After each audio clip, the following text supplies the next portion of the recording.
Hey guys, welcome to Mail Monday, a weekly series that's not so much about the gameplay, but instead is about your letters and my answers to them. I wanted to make two quick points. First, this week will be a two-part Mail Monday, so there's actually going to be kind of a Mail Tuesday on this.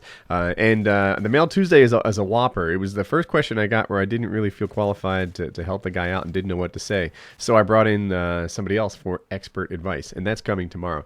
Now, the other thing I wanted to make was this Mail Monday is a little bit late. Sorry about that, but I woke up this morning kind of on the wrong side of the bed, and no one wants to hear me say, like, hey, Woody, I've got these, serious issues. I could use your help. Bug off, kid. So I'm feeling much better now. Let's get this thing going. Hey, Woody, I'm 15, and this may sound really weird, but I think I like my brother's friend. She's in college and 22. This may sound weird at first, but we get along really well, and she always seems to joke around with me. Am I getting the wrong message out of this? Should I stay in touch with her later in life? Is age really just a number, or is it totally wrong to be 7 years older dating? Thanks. Keep this anonymous, please. Always keep it anonymous. The answer to this? Yeah, it's pretty weird.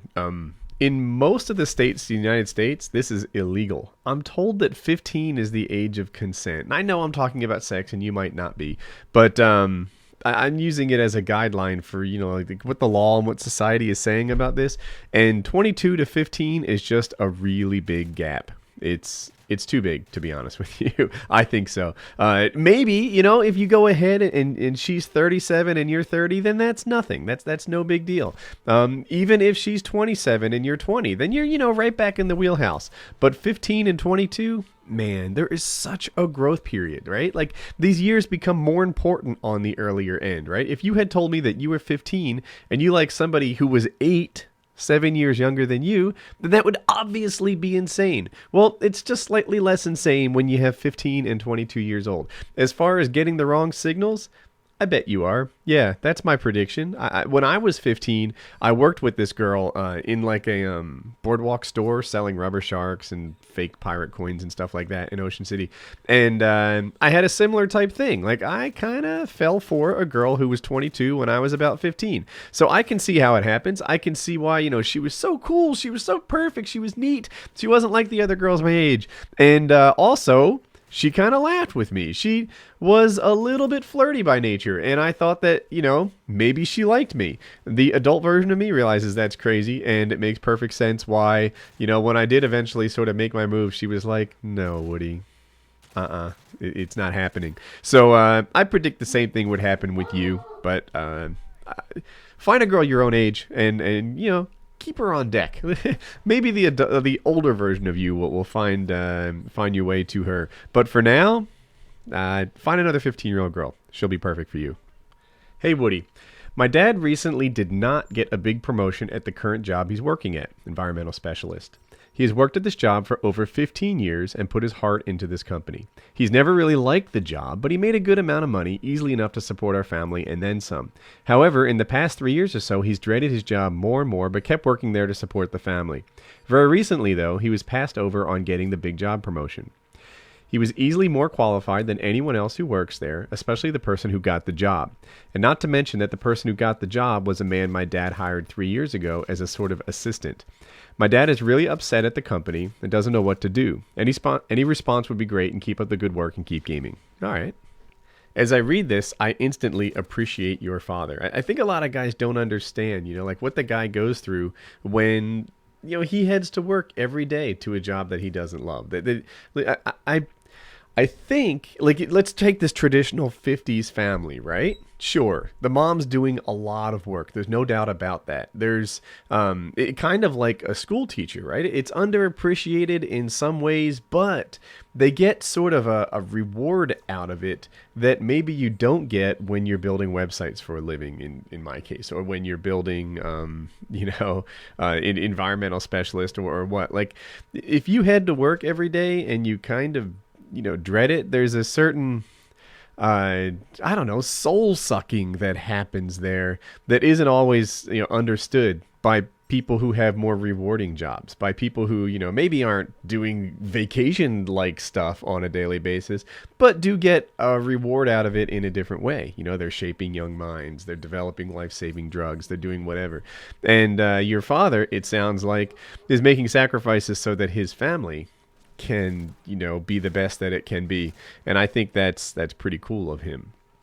As far as what to do, it's hard to say, and I've had a lot of success making it painfully clear to my managers that, this promotion is something that I want and that I expect. That, let's talk about timelines. Let's set some sort of requirement. What is your expectation before I get this thing?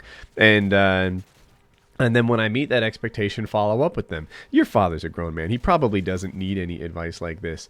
But I've always been promoted at a rate faster than my peers, and I've always been a bit of a squeaky wheel when it comes to, my expectations and what I want coming out of, my deliverables, right? Hey, when I get this thing done, I'm hoping that I get noticed for this. I'm working. The reason that I'm the star is that I expect to, get something on the finish side of this, and your father's gonna come through. It sounds like he knows exactly what he's doing.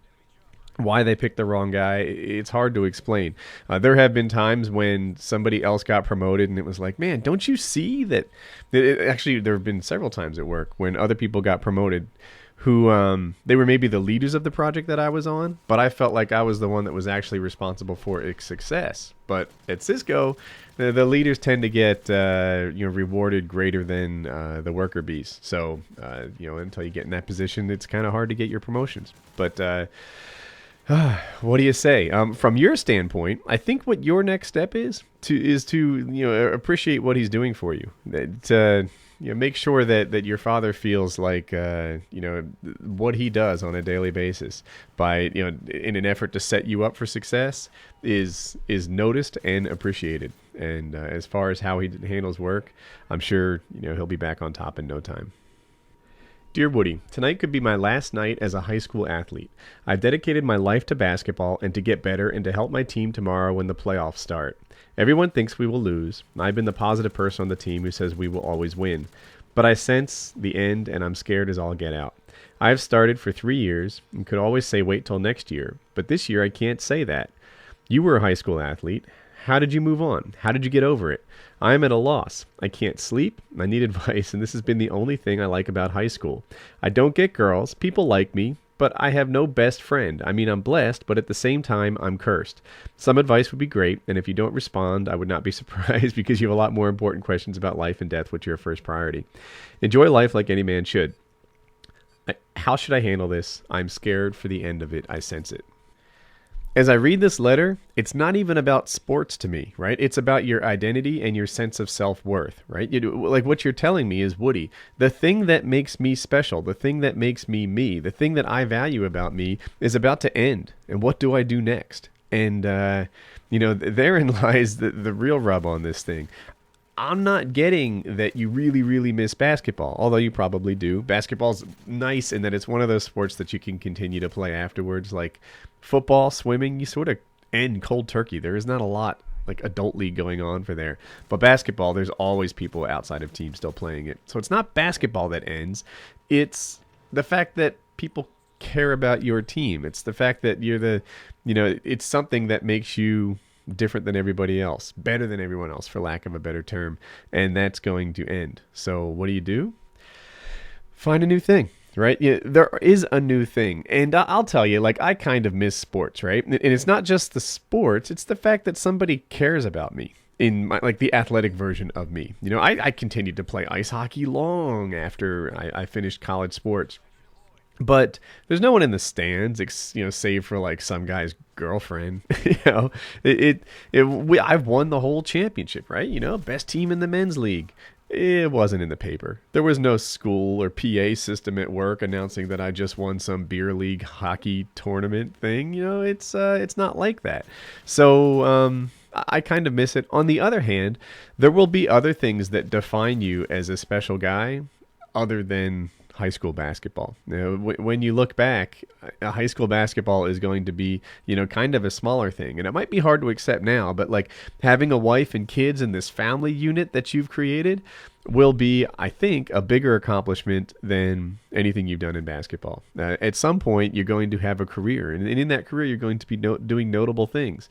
That will be a bigger accomplishment than high school basketball. If you go on to college, there'll be opportunities to play basketball there. Maybe you're not a an intramural. Yeah, that's right, intramural college athlete, but there's intramurals out there that your frat will play in or whatever, and that's out there, and you can be their ringer. That'll be a fun thing.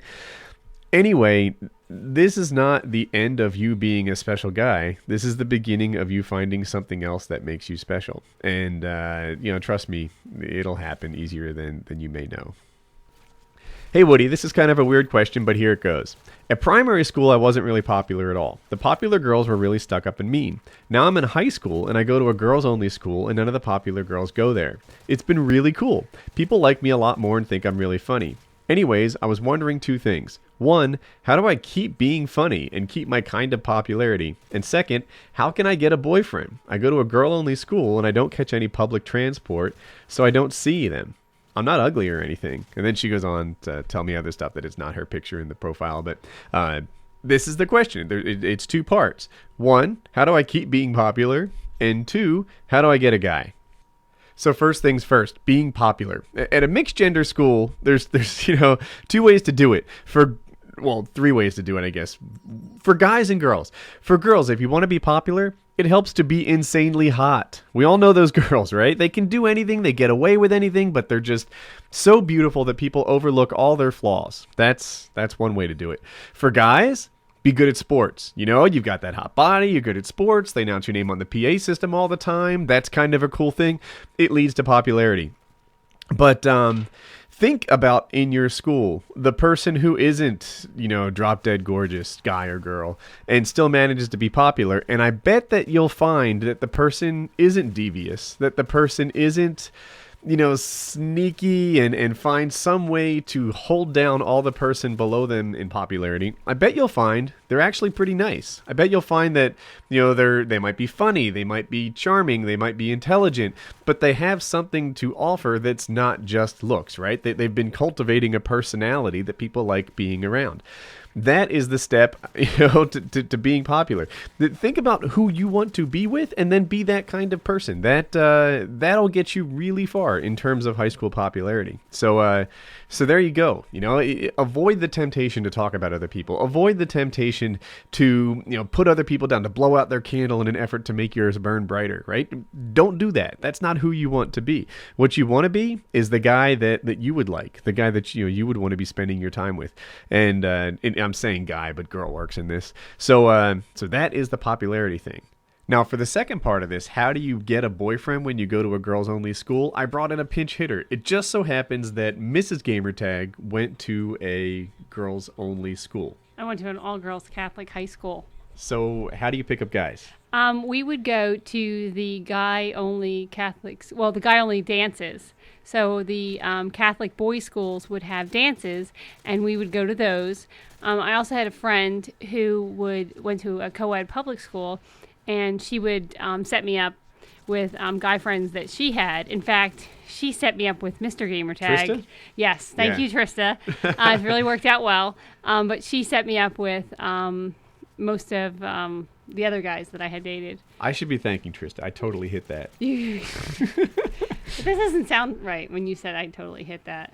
I did many times. Not her. No, not her. That's how it sounds. No, you know how I'm such a jealous woman. Yeah. So, no, not her, just you. But anyway, back on topic. So you had two things, right? There's all girls schools and there's all guys schools. And then you go to the dances and you drop it like it's hot. And I imagine there's guys just like thirsting for girls, right? And you can't be shy, because I must have gone to many of these dances and picked up lots of guys. Hey. Well, no, I mean, it's not like none of them really stuck, but you have to ask them out to dance, ask them to dance, because they're shy. Because they go to, guy-only They go to schools. an all-guys school, and they don't know how to pick up girls.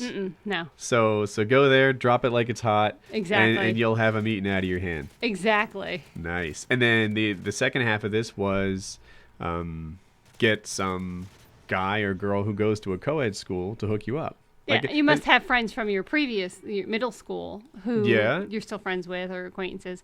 And, usually you can kind of hang out with them, or, go to the mall, or Hope goes to the roller rink. She does. And then, what was I going to say? Oh, all your girlfriends' boyfriends probably know people too. True. Yeah, That never ever worked out for me. No? No, it never did. They either were not good looking, or they just weren't interested in me. My mother once hooked me up with a hot girl my junior year. Oh, she did. I remember that. I remember her talking about that. How great that was. It wasn't all that great. It wasn't all that great. All right, that was Mail Monday. I'll see another one tomorrow. Bye. So that was the first half of Mail Monday. Like I mentioned at the start of this, there's a second half of Mail Monday on its way where the question was too difficult for me to handle solo. 2 videos you may have missed. The top one is kind of a news thing where another company is going to introduce a new gaming console to compete with the Xbox and PS3. That'll be super cool. And the bottom one was a video that I thought was really good. I got some compliments on it in my live stream towards a friend who just lost her dog. So check those out and have a good day.